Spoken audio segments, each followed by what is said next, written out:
Bill Clinton, a guy who is probably the most likable socialist-leaning guy you've ever seen. He is he's a guy who triangulates, but make no mistake, he is a 1960s hippie. That's what he is.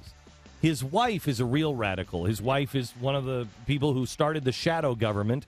And not kidding you, it's actually the shadow party. That's the real name for it. And by the way, look for it on the front page of the Huffington Post. That's what they're calling their coverage for the DNC, the shadow party. That's not something to be trifled with. That is a really spooky thing that is very well documented, and you can see it in their own words. But that is Hillary Clinton and George Soros, and I believe Arianna Huffington was involved in the original shadow party. And that was, let's just overthrow all of these old school Democrats and let's be who we really want to be. That's who Hillary Clinton is. Bill, I think, is down that road, but he wants to be liked. He wants to be popular. He wants chicks to dig him. And he's not a radical Marxist. However, if you listen to his language last night. Oh, yeah. Oh, and he said something. Start with the one phrase that I think is absolutely true. Listen to this. He has laid the foundations for a new, modern, successful economy of shared prosperity. And if you will renew the president's contract, you will feel it. Oh, I believe that. I believe that. Oh, I believe Listen to what feel that. Listen to that again. Listen to what he says. He has laid the groundwork for a new economy. Shared prosperity. Right. He didn't say he has laid the groundwork. He has relaid the cornerstones. He has repointed the cornerstones. He has shored us up. He says he has laid the foundation of a new economy, of shared prosperity. And then comes the evil emperor. Oh, and you will feel it. He has laid the foundations for a new, modern, successful economy of shared prosperity. And if you will renew the president's contract, you will feel it.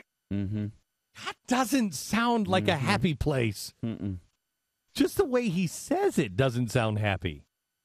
It sounds like a threat to a child. It really does. Like, if you don't stop that right now, well, you're going to pull this car over and you will feel what I'm saying. You know what I mean? Except he's saying, you behave yourself, you just do everything you say, and you will feel it. You will feel it. It's a little spooky. Okay, so now let's go into the shared prosperity and the winner-take-all society. Listen to this.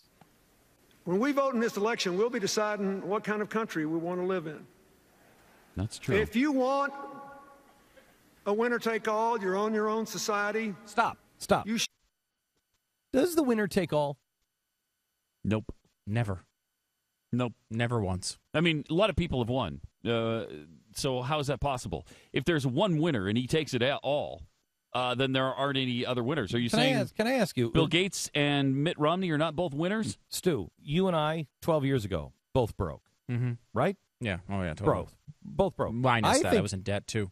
Yeah, me too. I think you may have had a bigger apartment than me. Well, it was certainly close. Yeah. Okay. I mean, we were on even footing, and he was just starting his life. I had wrecked mine. And that was 12 or 15 years ago.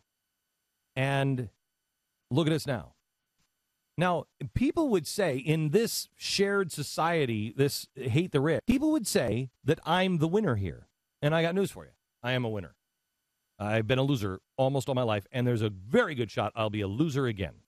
But when it comes to success in business, lately, I've been a winner.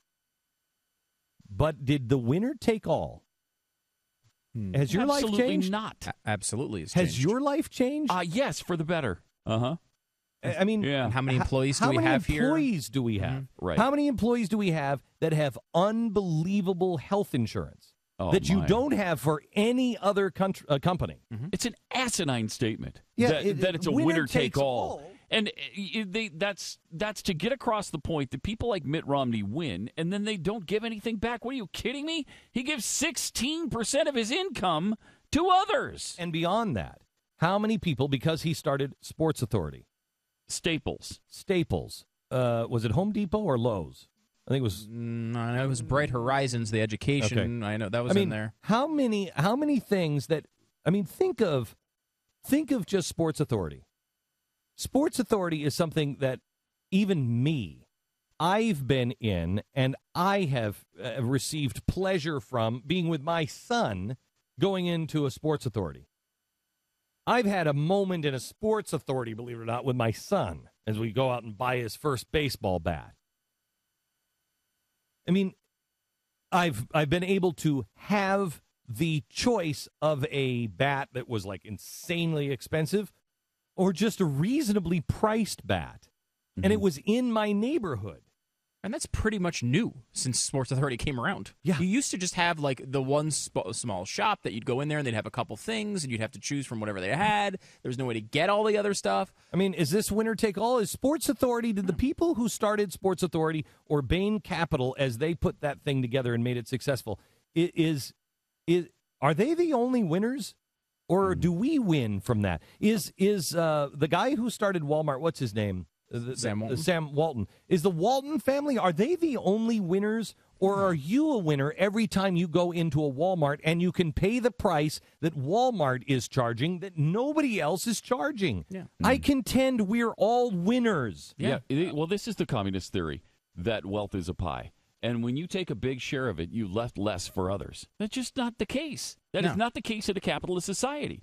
You take your pie. I make my own pie. You don't have you don't have to have a slice of mine. I'll make my own. It's like going, you can make your own. It's like going to the beach and saying, I'm going to take a bucket of this water. Oh, well, now you've diminished the ocean. What? Yeah. Do you know how much water is there? And by the way, the water is replenished all the time. Yeah. I mean, I'm not taking anybody's water. Go get a dump truck and back it up to the ocean and fill the dump truck up with water. You're not going to do any damage. Go ahead, take it. There'll be more. There's lots for everybody, and it continues to rain down. Take even the most pure example of it being true in a small circumstance, winner taking all. One person wins the lottery, and they win $50 million. Well, first of all, they give 35% of that money right to the government. And then they probably, a lot of them, will give some to charity. Then they will go out and they will buy an awesome car. And that car will be built by people who are receiving salaries to make it. And then, I mean, that's how the economy works. Yes, some people have a lot of money. What do they do with it? They don't just keep it around doing nothing forever. They invest it in companies that hire people. They buy things that make it so people can keep their factories running. What's an